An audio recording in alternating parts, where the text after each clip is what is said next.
irji'i ila rabbiki radiyatan mardiyah fadkhuli fi ibadi wadkhuli jannati al-ayah. Wa kama qala nabiyyuna Muhammad ibn Abdullah, man salaka tariqan yaltamisu fihi ilman sahalallahu bihi tariqan ilal jannah. Al-hadis sadaqallahul azim. Ibu-ibu jemaah Nurul Mawaddah yang saya sayangi karena Allah, alhamdulillah Allah hadirkan kita dalam majelis ini. Sebelum mulai kajian kita, seperti biasa kita berdoa kepada Allah, semoga siapapun kita yang hadir dalam majelis ini, insya Allah Allah sehatkan badan kita, Allah kuatkan jasad kita, Allah tambah ruh keimanan kita, Allah luaskan rezeki kita, Allah angkat segala masalah kita, Allah jauhkan kita dari orang-orang zalim, Allah matikan kita dalam keadaan husnul khatimah. Amin. Allahumma amin. Innallaha wa malaikatahu yusalluna 'alan nabi ya ayyuhalladzina amanu sallu 'alaihi wa sallimu taslima. Salawat salam kita hadiahkan kepada baginda Rasulullah sallallahu alaihi wasallam dengan lafaz Allahumma salli ala Muhammad wa ala ali Muhammad. Udah libur kita satu kali. Hari ini kita akan membahas tentang sirah. Kita udah membahas tiga ulama madhab. Di antaranya adalah Imam Syafi'i, kemudian Imam Maliki, kemudian Imam Hambali. Hari ini kita bahas imam yang nomor 4, yaitu Imam Abu Hanifah atau yang dikenal dengan Imam Hanafi. Ibu-ibu yang mau kenal dengan ulama madhab ini, kita penting. Kita harus kenal dengan siapa sih itu Imam Maliki, dia kayak mana sih karakternya. Imam Syafi'i itu kayak gimana sih karakternya, kemudian Imam Hambali itu kayak gimana, dan terakhir kita membahas tentang Imam Hanafi. Hari ini akan kita bahas secara tuntas. Saya akan ambil yang penting-pentingnya aja, karena nggak mungkin 68 tahun usia Imam Hanafi itu harus disampaikan dalam waktu 40 menit aja, itu tidak akan mungkin. Ya, jadi kita ambil yang penting-penting aja untuk membahas tentang kisah dari Imam Hanafi ini. Oke, sebelumnya jelas suara saya? Oke? Baik. Ibu-ibu yang saya sayangi karena Allah, sebelum kita lanjut, yuk kita review sebentar. Imam ada yang namanya sudah kita belajar adalah Imam Malik. Imam Malik itu adalah imam gurunya Imam Syafi'i.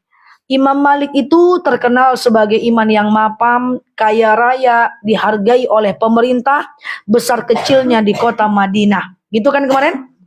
Imam Malik itu kaya raya, rumahnya macam istana. Ya, Imam Malik itu cerdas. Beliau mengarang sebuah kitab namanya Kitab Al-Muwatta. Dalam kitab berisi semua hal, sehingga kitab ini menjadi terkenal di kota Madinah. Saking pentingnya kitab Al-Muwatta ini, bahkan pemerintah atau gubernur kota Madinah pernah ingin menjadikan kitab Al-Muwatta ini sebagai undang-undang di kota Madinah. Undang-undang di Indonesia ribuan anggota dewan membuatnya. Ya, banyak kepala yang membuatnya. Ada masalah baru muncul undang-undang. Ada masalah muncul undang-undang. Tapi kitab Al-Muwatta, bayangkan satu kepala orang ingin dijadikan undang-undang. Bayangkan cerdasnya kepala Imam Malik. Imam Malik ini cerdas luar biasa. Orangnya mapan, kaya raya. Gubernur ketika menengok Imam Malik itu nundukkan kepala. Harusnya seperti itulah. Pemerintah takut dengan ulama. Segan dengan ulama. Izah Islam yang luar biasa. Itulah Imam Malik. Orangnya kaya raya, cakep, rumahnya macam istana, pemerintah takut sama dia. Dan Imam Malik berhasil membuktikan al-mu'minu qawiyyu khairun wa ahabbu ilallah minal mu'minid da'if. Mukmin yang kuat dunianya, kuat akhiratnya. Ya, dia punya kuda yang sangat banyak, istana yang sangat banyak, otak yang cerdas. Saking pintarnya Imam Malik, maka Imam Malik ini kitabnya dijadikan sebagai undang-undang. Ibu-ibu yang saya sayangi karena Allah, makanya kita hargailah para ulama itu, karena Imam Malik juga adalah hafiz dan banyak hafal ribuan hadis. Oke, ini jauh berbeda dengan muridnya Imam Malik, yaitu namanya Imam Syafi'i.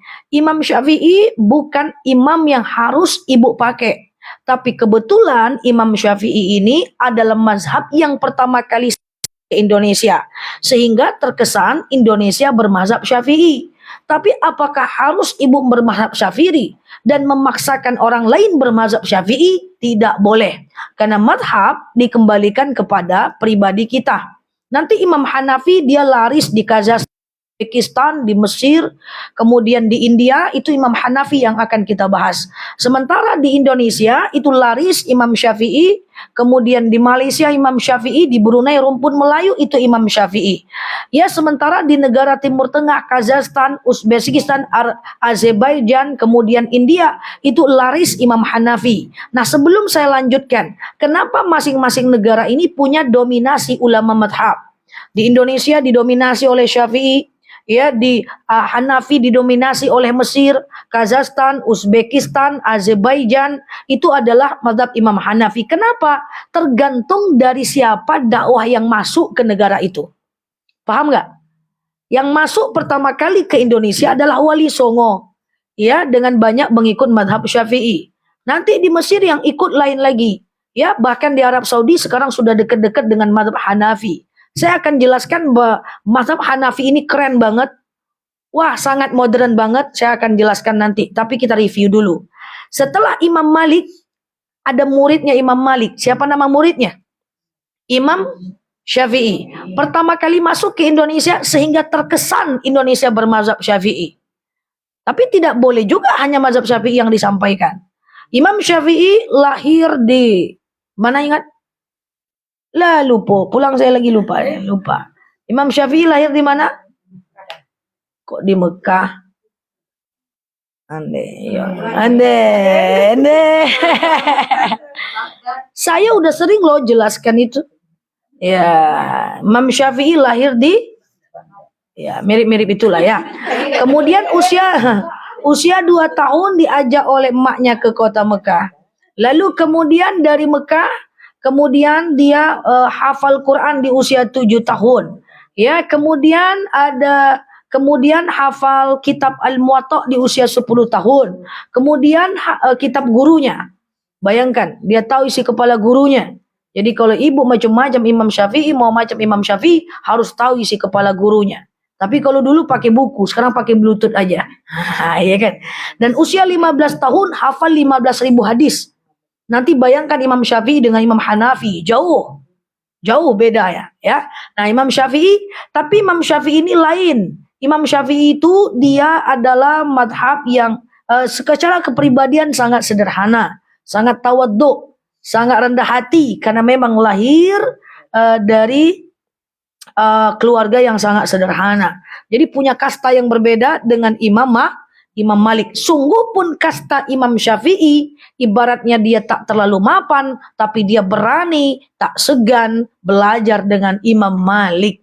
Ya, nah mazhab Imam Syafi'i ya. Kemudian mazhab Imam Hanafi, ya, Imam Hambali. Imam Hambali itu siapa? Muridnya Imam Syafi'i. Itu guru murid aja itu semua ya, tapi Imam Hanafi beda lain ya. Imam Syafi'i punya murid, Imam Maliki punya murid namanya Syafi'i, Imam Syafi'i punya murid namanya Imam Hambali. Oke? Nah, yuk kita belajar imam agak lain sedikit. Imam Hanafi adalah imam yang paling senior.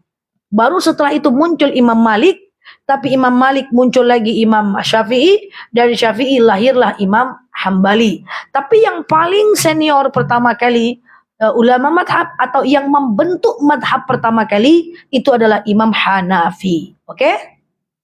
Cepat betul tidak? Tidak, karena udah mengulang. Nah, ini kita belum pernah bahas. Imam Hanafi nama lainnya adalah Imam Abu Hanifah.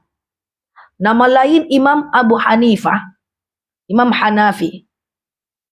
Sebelum saya lanjutkan, saya ingatkan kembali bahwa 4 ulama madhab ini, sebelum saya lanjutkan ya tentang Imam Hanafi, saya ingatkan kembali bahwa Imam Hanafi, 4 imam tadi, ribuan kasus berbeda dalam persoalan fikih.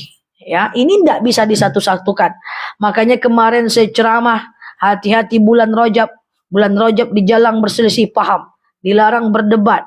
Nah, sekarang kita yang sedih adalah sesama ulama atau sesama duat tahu? Sesama duat dai, Da'iyah jamaknya duat, ya, duat ramai ustazah itu namanya duat, itu saling bertentangan, yang ini megang Syafi'i, yang itu megang Hanafi, berantuk-antuk, berkelahi, tidak boleh.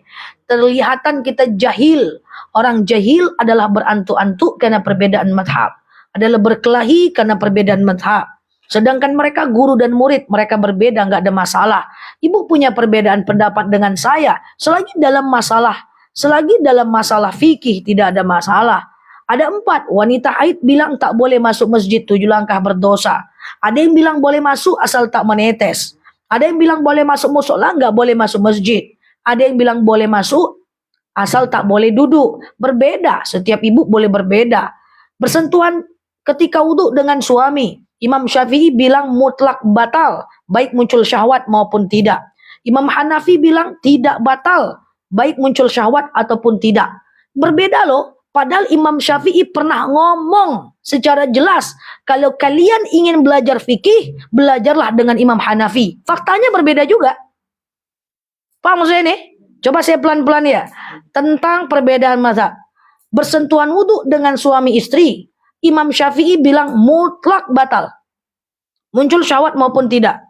Imam Hanafi yang akan saya ceritakan ini, ya, Imam Hanafi mengatakan mutlak nggak batal sama sekali, muncul syahwat ataupun tidak. Berbeda. Padahal Imam Syafi'i itu pernah ngomong, dan omongannya itu masyhur, terkenal di kalangan anak pesantren, ulama, para kiai, tokoh masyarakat, tokoh adab, semua terkenal. Kami kelas 1 MTS aja udah kenal apa yang disampaikan oleh Imam Syafi'i. Kalau kalian mau belajar fikih, belajarlah ke Imam Hanafi. Padahal berbeda. Coba lagi, perbedaan kedua Syafi'i dengan Hanafi. Imam Syafi'i menganjurkan kunut subuh. Imam Hanafi tidak menganjurkan kunut subuh. Padahal Imam Hanafi itu sangat disegani oleh Imam Syafi'i. Suatu ketika, saya cerita ulang nih, Imam Syafi'i itu pakai kunut mulu, kunut terus setiap sholat subuh dan sholat witir. Lalu suatu ketika Imam Syafi'i sholat di masjidnya Imam Hanafi. Imam Hanafi sudah meninggal saat itu. Ada kuburannya dekat masjid. Sahabat menjadi makmum, kuburan doang, tinggal kuburan. Imam Syafi'i lagi sholat, tidak pakai kunut. Sahabat kan jadi makmum. Bingung dong. Akhirnya sahabat nggak pakai kunut. Setelah selesai sholat, apa kata sahabat kepada Imam Syafi'i? Imam Syafi'i, kita biasanya pakai kunut. Kenapa nih kita nggak pakai kunut? Apa kata Imam Syafi'i? Kita ini berada di Kufah. Ini kita nih sedang hijrah. Kufah itu tempat lahirnya Imam Hanafi. Ya, kita lagi belajar di situ, belajar di sini, kita lagi di sini. Mana mungkin aku pakai kunut? Sementara ulama yang masyhur tidak menganjurkannya, aku menghargai pendapatnya. Dahsyat nggak itu? Dahsyat. Coba. Jadi seperti itu. Sekarang yang ketiga, apa kata Imam Malik? Imam Malik bilang, batal kalau muncul syahwat aja. Padahal Imam Malik ini gurunya. Paham? So, malu kita kalau kita hanya bertentangan pada wilayah fikih. Ya, malu kita. Atau hanya mengajak-ngajak orang kepada satu madhab. Ya, ada yang bilang, kalau nggak kunut, sujud sawi. Kalau nggak kunut, sujud sawi. Ya nggak apa-apa, berarti dia sangat mentok dengan Imam Syafi'i. Tapi bukan berarti yang tak kunut adalah tak boleh. Yang mengatakan tak kunut adalah salah, berarti menyalahkan Imam Hanafi. Yang mengatakan wajib kunut, berarti yang mengatakan tidak boleh kunut, berarti menyalahkan Imam Syafi'i. Betapa indahnya Islam kalau kita mau belajar. Paham atau terlalu cepat? Anggu-anggu aja lah. Ya, jadi Imam Syafi'i punya guru Imam Malik. Berbeda dalam hal apa tadi mereka berbeda? Syafi'i dengan Imam Malik. Iya, dalam hal mazhab. Nah, kemudian Imam Syafi'i berbeda dengan Imam Hanafi dalam hal kunut. Imam Syafi'i berbeda dengan Imam Malik tentang itu, tentang wudhu. Kan bertiga mereka tuh. Syafi'i bilang batal muncul syahwat ataupun tidak. Hanafi bilang batal dengan suami kan, bersentuhan dengan suami, baik muncul syahwat maupun tidak. Ya, kemudian Imam Syafi'i juga berbeda dengan Imam Malik. Imam Malik bilang kalau muncul syahwat aja. Ada ulama Hanafi yang dihargai, ada gurunya berbeda pendapat. Maka yuk ibu-ibu yang saya sayangi karena Allah, bahwa innamal mu'minuna ikhwat. Setiap kaum Islam ini bersaudara. Al-ikhtilafur rahmah. Perbedaan adalah rahmat selagi bukan ranah akidah. Selagi bukan ranah akidah. Maka dia cuma ranah fikih, itu tidak masalah. Ya. Nah, oke. Nah, kan kecuali yang ini nyembah lain, ini bilang Tuhan 3, ini bilang tidak boleh azannya harus diganti, itu baru kita bantah, ya kan? Indah kan? Semakin kita tahu perbedaan mazhab di kalangan ulama, semakin kita akan menjadi orang yang terbuka dengan perbedaan pendapat selagi dalam ranah fikih. Makanya sebenarnya untuk belajar fikih nggak bisa langsung. Harus belajar dulu tauhid. Ini kita minggu pertama tauhid. Baru belajar fikih. Kalau nggak ngerti tauhid langsung belajar fikih pening. Oh, kok Islam ini beda-beda ya? Ujung-ujungnya nggak usah aja berislam pening kepala. Nah, kalau tauhidnya udah duduk, ilmunya ada, maka kita baru belajar bab fikih. Nah, itu ya. Karena ribuan kasus mereka berbeda. Nah, ibu-ibu yang saya sayangi karena Allah, yuk kita lanjut Imam Hanafi. Imam Hanafi usia 68 tahun, lahir di Kufah, belajar di Mekah. Kufah Mekah 1.800 kilo. Dari sini ke, kalau dari sini ke Jakarta 1.200 kilo. Dari Kufah ke Mekah itu 1.800 kilo. Dengan cara berjalan kaki belajar ke kota Mekah. Coba, ibu jalan kaki ke Jakarta pengen belajar, sanggup nggak? Alah. Kenal Mawaddah aja kalau ada tebengan pergi, kalau nanti lah.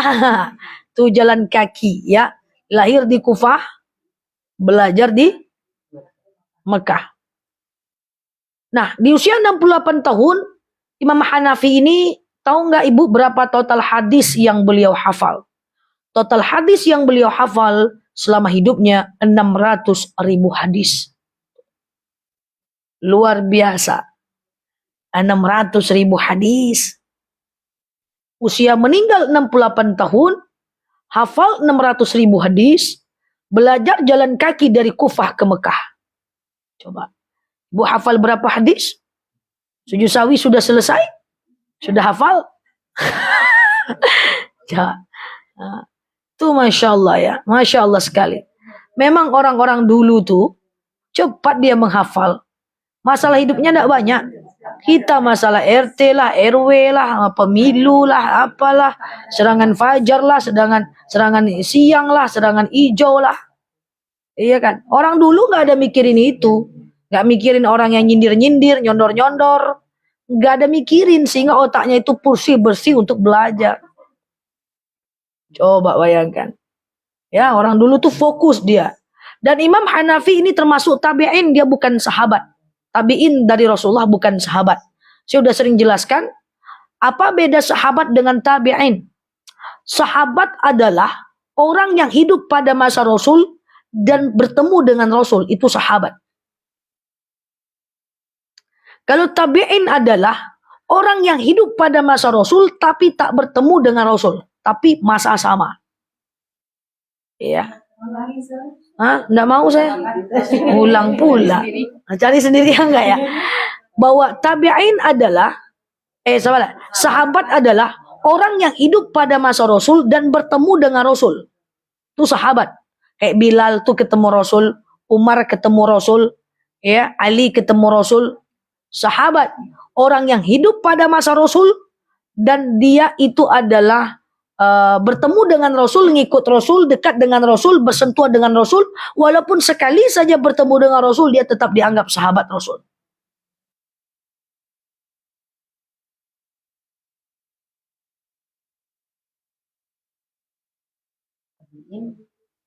Oke? Nah, tabi'in. Tabi'in lagi? Tabi'in adalah orang yang hidup pada masa Rasul, oke? Tapi tidak bertemu dengan Rasul, oke? Tapi mengikuti Rasulullah. Makanya tabi'in itu artinya mutabi, pengikut. Kalau ada ibu ikut, suka dengan seseorang, ibu namanya mutabi, ibu ngikut dia, kayak gitu. hidup pada masa Rasul, tak bertemu dengan Rasul, tapi dia mengikuti Rasulullah. Dia cuma dengar-dengar dari jauh aja. Oh, itu ada Rasulullah. Oh, ada begini-begini. Ya.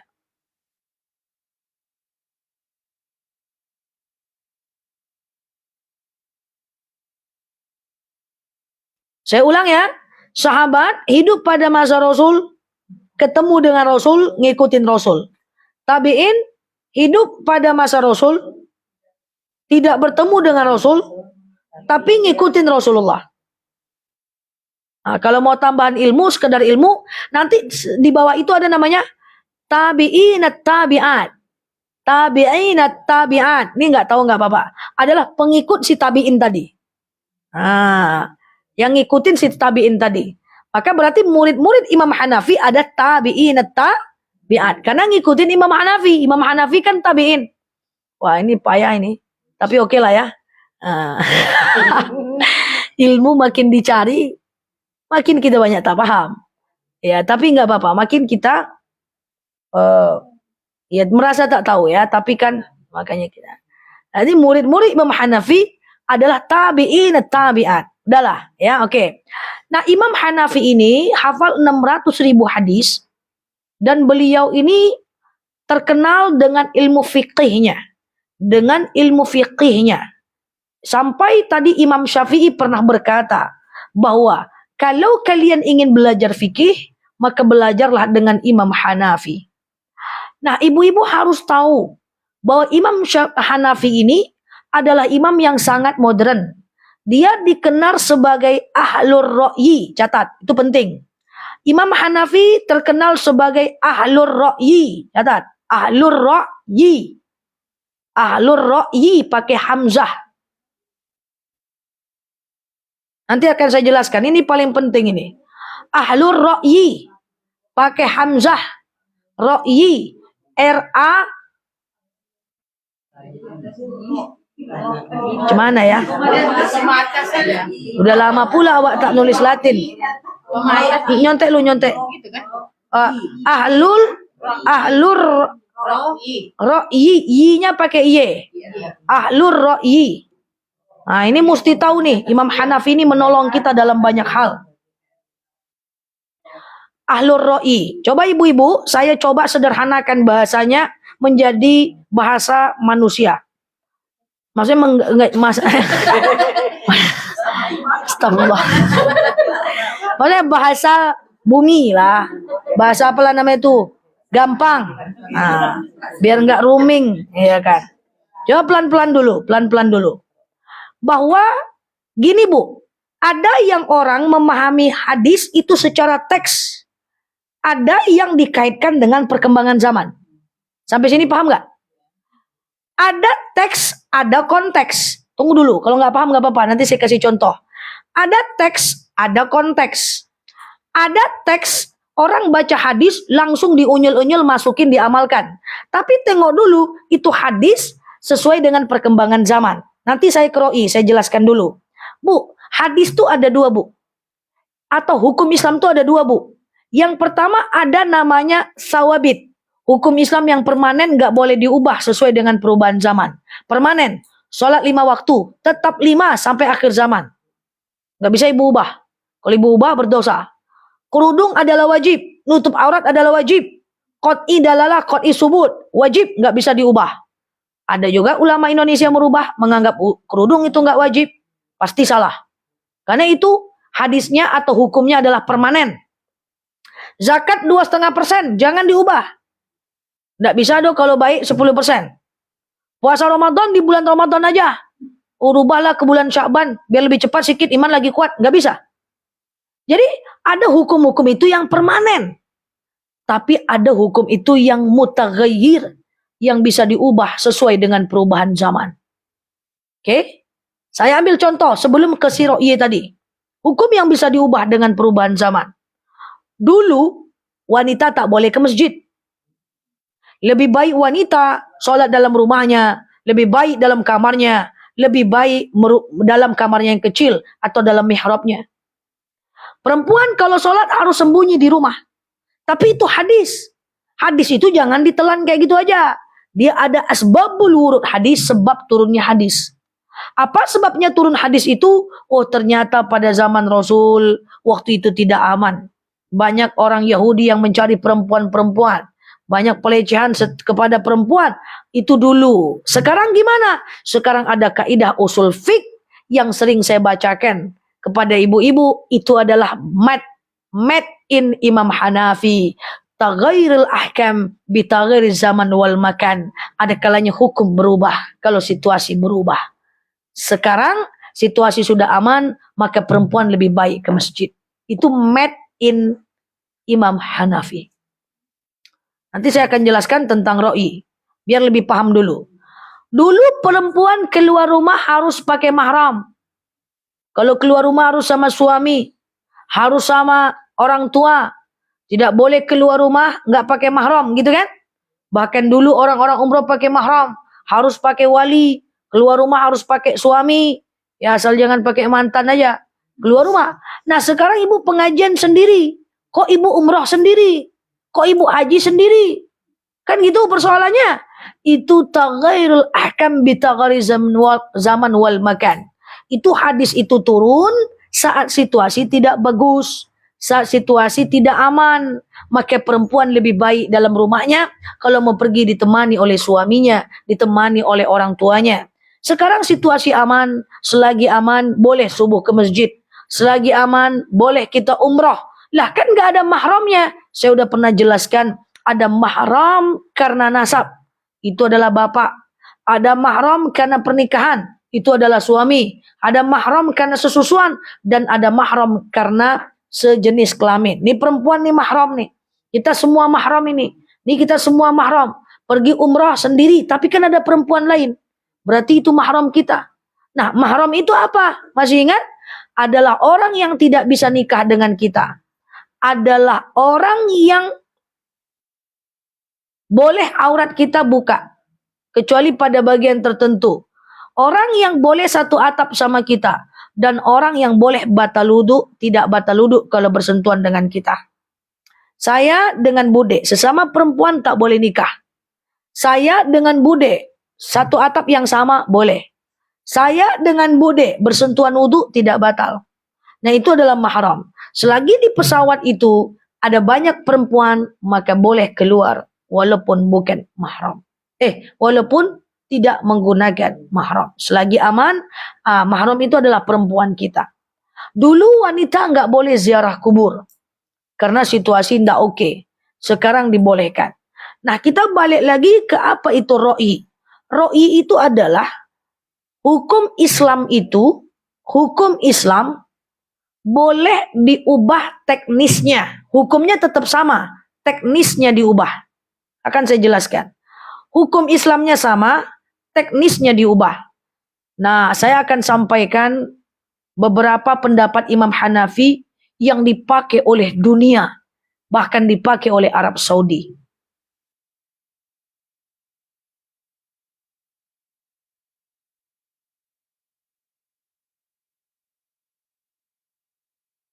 Oke? Apa tadi pengertian ro'i? Hukum Islam? Hukumnya sama. Teknisnya boleh diubah. Ibu tahu yang paling masyhur pendapat Imam Hanafi dipakai oleh seluruh dunia. Arab Saudi sekarang udah pakai. Apa itu? Zakat pada masa Rasul kan pakai uang. Iya kan? Pada masa Rasul kan zakat pakai uang. 2,5%. Apa kata Imam Hanafi? Boleh zakat pakai makanan, boleh zakat pakai benda selagi dengan harga zakat yang sama. Paham nih?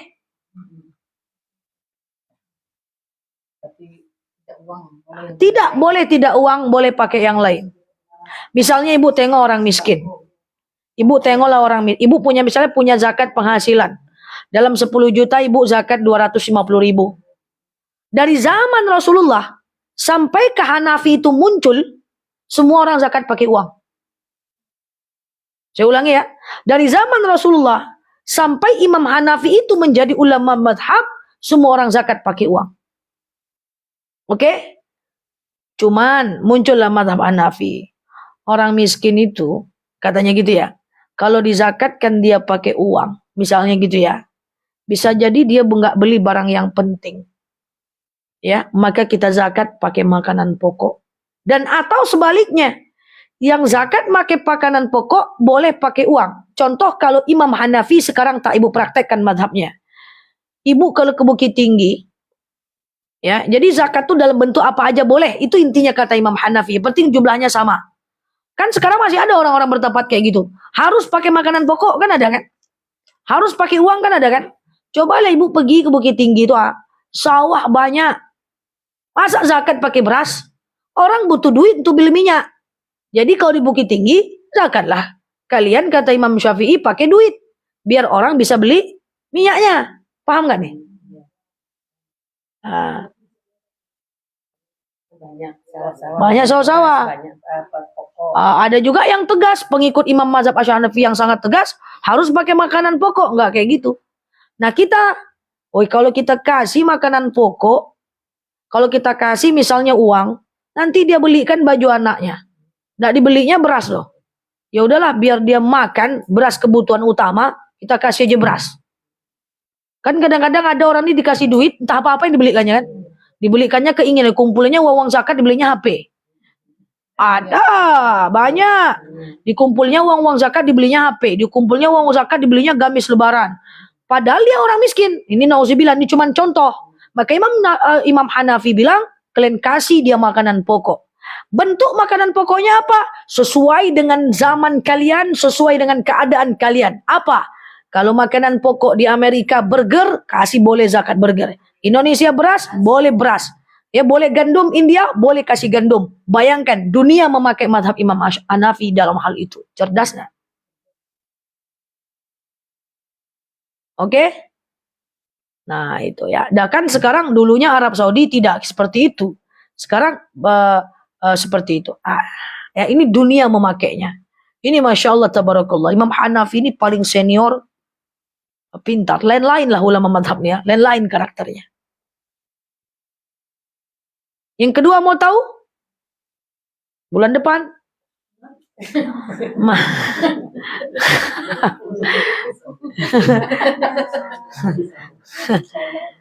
Madhab Imam Hanafi yang dunia memakainya. Wah, dunia. Arab Saudi udah pakai. Tadinya Arab Saudi pengen menghindari. Tapi tidak bisa. Harus dipakai. Cemana mau dihindari? Pendapat tentang ini adalah daging kurban pada masa Rasulullah sampai Imam Hanafi jadi ulama madhab. Bayangkan panjang waktunya itu. Dari zaman Rasulullah sampai Imam Hanafi menjadi ulama madhab. Bahwa daging kurban hanya dibagikan kepada masyarakat setempat. Itu yang versi Rasulullahnya. Versi sebelum ada Imam Hanafi.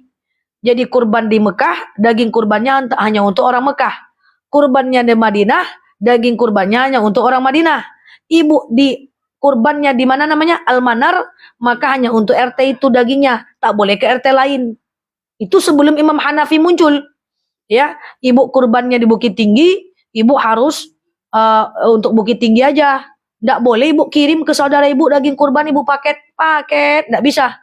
Sebelum Imam Hanafi muncul, di mana kita kurban, disitulah harus dibagikan. Saya ulangi, di mana kita kurban, disitulah harus dibagikan.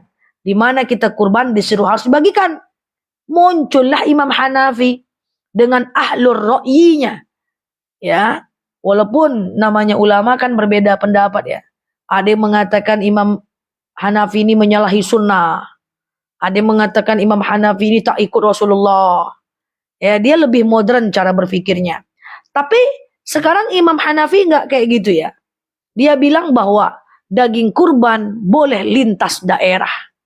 Kurban di sini boleh kirim ke luar negeri. Kurban di sini boleh dibuat daging ya. Kemudian dikirim ke teman lain. Dikirim kemana? Dikirim kemana? Makanya kalau saya ceramah tentang kurban, itu saya banyak menyampaikan madhab Hanafi. Karena pertanyaan ibu kan itu. Saja boleh nggak daging kurban, tapi saya bagikan di kampung? Saja boleh nggak daging kurban? Itu pendapat Imam Hanafi dilakukan oleh banyak orang. Arab Saudi mana bisa lari. itu kurban saat haji. Berapa ton unta, tidak mungkin dibagikan ke orang Mekah semuanya. Maka itu dibagi ke Jeddah, bagi Madinah, bagi sampai ke luar negeri. Ya, tidak mungkin. Ya, dan kata Imam Hanafi bahwa kalau dibagikan hanya untuk masyarakat tersempat, maka akan ada ketidakadilan. Misalnya di Al-Manar ini banyak orang kaya, banyak yang berkurban. Di seberang banyak orang susah. Tidak ada orang berkurban, orang susah banyak, maka kita boleh berbar di lintas RT, lintas perumahan, dan itu adalah pendapat Imam Hanafi, tak pernah dilakukan oleh Rasulullah, tapi diambil dari Imam Hanafi yang dengan ahlur ra'yinya. Paham bingung? Paham, pahamin biar cepat pulang kita paham aja lah. Iya kan? Apalagi tentang kurban, kurban boleh ke luar. Ibu transfer kurban ke Palestina. Ibu transfer kurban ke Bukit Tinggi. Ibu transfer, kok transfer kurban? Ya betul. Ya transfer gitu ya. Duitnya. Ya, duitnya.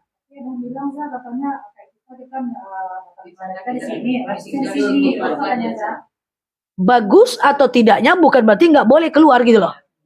Ya, kalau bagusnya tentu zawil kurba. Tapi kalau di sini udah banyak orang berkurban, ibu boleh ke pelosok. Kan gitu. Udah banyak orang berkurban di sini. Kan gitu ibaratnya. Wah, udah mapan semuanya nih. Misalnya membludak daging. Maka karena udah banyak, minta tolonglah. Ya, Pak RT, Pak RW, tahun ini saya nggak kurban sini ya. Kan udah banyak. Saya mau kurban kemana? Ibu mau kurban. Saya izinlah kurban ke kampung mak saya. Boleh. Nah, itu Imam Hanafi tuh. Jadi alur ra'i, ra'i ini berdasarkan akal, tapi sumbernya adalah Al-Quran Sunnah. Baterai. Oke, gitu ya. Sumbernya adalah Quran Sunnah. Jadi yang ibu lakukan, ibu zakat pakai beras, zakat pakai makanan pokok, itu semua Imam Hanafi. Ibu mau pakai duit terserah, ya. Kemudian yang kedua adalah kurban boleh dibagi ke wilayah sebelah, kurban boleh jauh, itu boleh.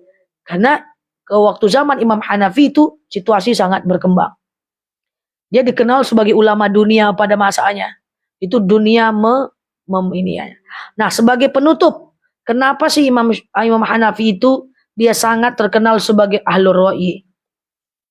Walaupun di ahlur ra'i, karena Imam Syafi'i ini latar belakang hidupnya adalah di Kufah. Orang-orang Kufah itu sangat jauh dari ilmu pengetahuan. Ya, pada masa itu. Sehingga dia menggunakan akalnya untuk mengambil kesimpulan ke dalam sebuah hukum. Nah, sebagai penutup, ada 4 sumber ra'i. Jadi, ra'i ini bukan dia mikir-mikir terus dia simpulkan. Dia mikir-mikir, dia simpulkan. Dia mikir-mikir, dia simpulkan. Bukan. Sumbernya tetap Al-Quran. 1. Yang kedua, sunnah. Yang ketiga, ijma' sahabat. Dia kan tabi'in ya. Nah, ini sahabat, ijma' sahabat, Al-Quran, sunnah, ijma' dan qiyas. Nanti kita bahas nih di pertemuan fikih ya. Al-Quran, qiyas. Ini bab fikih nih. Nanti kita bahas di minggu kedua waktu fikih, ingatkan kalian nih. Apa perbedaan Al-Quran, sunnah, ijma', qiyas? Al-Quran, sunnah, ijma', qiyas. Jadi dia mengambil hukum itu dari Al-Quran, sunnah, ijma', qiyas. Baru dia munculkan hukumnya. Akhlaknya gimana? Saya ceritakan. Akhlak Imam Hanafi. Suatu ketika Imam Hanafi jalan di depan rumah orang susah. Jalan kaki di depan rumah orang susah. Masuklah Imam Hanafi ke dalam rumah itu, dia tengok itu orang. Lotengnya, atapnya bolong-bolong, bajunya susah. Lalu apa kata orang ini kepada Imam Hanafi, kamu ini lagi apa? Aku ini orang susah. Kata seorang ulama, susah itu banyak doa. Banyaklah berdoa. Namanya Imam Abu Hanifah. Pada Imam Hanifah itu ini depan dia itu. Oke. Tapi doaku belum lagi dikabulkan oleh Allah Subhanahu wa taala. Ya. Oke lah, kalau kayak gitu aku doakan semoga doamu terkabul. Pergilah Imam Hanafi keluar dari rumah itu. Ketika itu Imam Hanafi kembali ke rumah itu, dia masukkanlah emas, dinar, dirham, dan baju